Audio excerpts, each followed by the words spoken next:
It's another day ng buhay namin dito ng aking pamilya sa Raw and good morning pala sa inyo. Ang aga nagising ng aking Junakis, mga 5 I think ito ng umaga kasi nagutom na siya and of course kailangan natin siyang padidiin. Then after that, pinatulog ko na siya ulit kasi mahaba-haba ngayon ang aming Good ganda. morning mga langga. Kababangon ko lang. Kasi kanina diba nagising ako ng aking anak.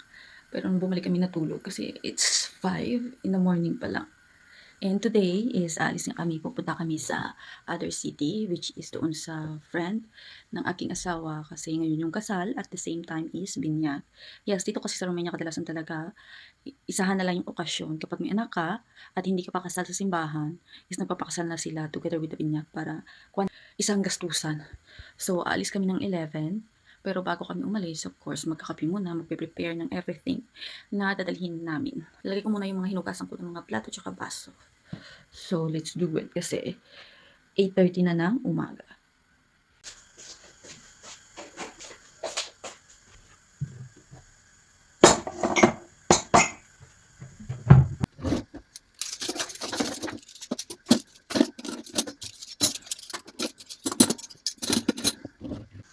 Magtitimpla ako ng kape bago tayo umalis kasi coffee is life din ako. At ito yung aking gagamitin is Irish cream, yung kanyang lasa.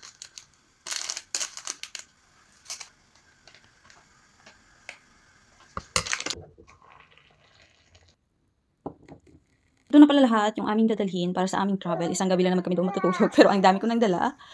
Meron ako ditong malaking bag. Ito yung mga damit na ipapalit namin tsaka damit ni Indayana. Tapos naglalapla kami ng unan. Tapos yung sandals na dadalhin ko. Tapos itong bag ni Indayana that full of stuff. So, mag-ready na kami para sa aming susuotin kasi it's already 9:40. So, mabilisan lang yung pagbihis kasi ang mahirap lang na magbihisan yung aking anak. Tapos ako is prepared na rin tsaka yung susuotin ng aking asawa. So, let's go. So, go. We prepare our stuff. Going to the party. Going to the city. Banda! Inumin ko muna sindayan ng kanyang vitamins. At ito na mga langga, yung aming OOTD ni Inday Diana Alexandra.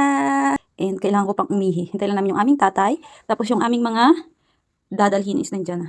Nandito na kami sa labas. At yan si Indayana. Puchiya pa si Indayana. And papasok kami sa machina kasi open na daw yung aming car and ang dami namin dala. Parang ilang araw kami magsistay. So, nandito na kami sa loob ng aming car at hinintay lang namin yung aming tatay.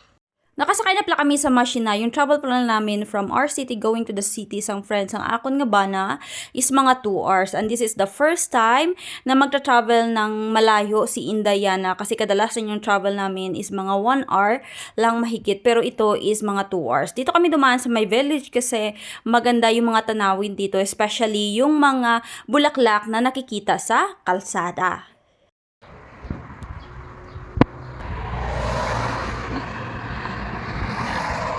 Nag-stop muna kami kasi nagpa-burp lang kami ng aming baby. Medyo makulimlim siya. Kaya ang nanay nandito lang sa machina. Tutol, mahangin. Arivond. Chefach. Diana Alexandra. Chefach ako dal tati. Mahaba pala yung aming biyahe papunta doon sa place na kaibigan ng aming asawa, which is yung travel namin is 2 hours. Nandito na pala kami sa may toll gate, papasok sa Constanza kasi yung city is part siya ng Constanza. So, every time na pumapasok ka and nag-i-exit ka dito sa may city ng Constanza is kailangan mong magbayad. Ang kagandahan lang si Indayana is hindi siya masyadong umiyak sa aming travel kasi nga natulog siya. Tapos, hindi ito yung first time na pumunta kami doon sa may city ng kaibigan ng aking asawa kasi before, nung wala pa kaming anak, madalas talaga kaming nagtra-travel. Even dito sa Constanza, yung Constanza kasi, dito talaga madalas pumupunta yung mga tao during summer kasi malawak yung dagat dito. Isa ito sa mga tulay na nagagandahan ko dito sa Raw, especially dito sa Constanza, yung papasok ka. At yan pala is yung dinadaanan na tulay ng train and super ganda siya in person.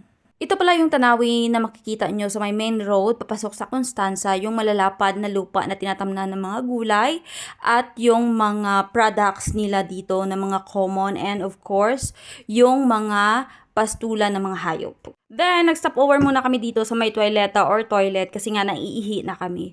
At nandito na pala kami sa may city ng Michidia, papunta sa place ng kaibigan ng aking asawa. We arrive in their place.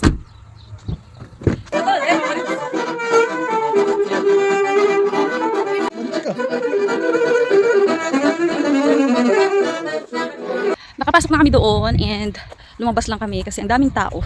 Tapos yung aming anak is iiyak doon mamaya. Ikot-ikot na kami dito sa kanilang area. Kukunin na pala namin yung aming stroller para isakay ko si Indayana habang kami ay umiikot. Nagulat talaga si Indayana sa nakita niya doon sa loob kasi nga may music. Mahilig kasi to si Indayana sa music at ito na nga nalagay ko na si Indayana sa kanyang stroller. Diba, Juma?